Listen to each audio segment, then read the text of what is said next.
The brick hammer is a big brick bonking machine that is highly reminiscent of the Bloodborne Kirk hammer, one of my favorite weapons in that game. This build is an evolution of last week's Lightning Zweihander build, where we change up a few things to get a better attack rating. Once more, we have a heavy poise-breaking weapon with lightning damage, except this time we're running with a heavy infusion instead of a lightning infusion.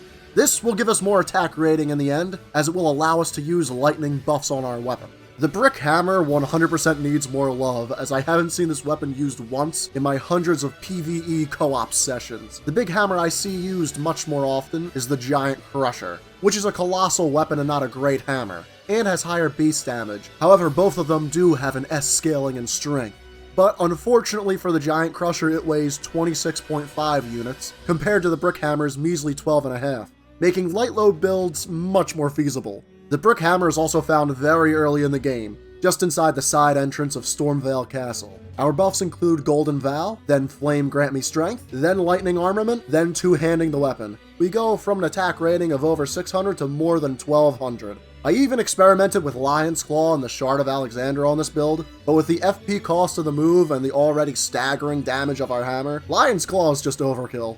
I've decided to change from a 40 vigor build to a 60 vigor build. The brick hammer is still that poise-breaking machine, but doesn't have the range the Zweihander does. So for this level 150 NG+2 run, I had a little extra health cushioning. We have 35 endurance, just enough to carry our weapon, seal, and the Traveling Maiden armor set, and to light roll throughout the whole game. 54 strength so that we can two-hand our weapon and get to that 80 strength soft cap, where we really make use of that S scaling. The final stat we really need to boost is Faith, which I put at 42. We really don't need to level Mind too much in this build, as fights aren't going to last that long, and Golden Vow and Electrify Armament last quite a long time. While the strength scaling, poise damage, and base damage are all great, we all know the real appeal of this weapon.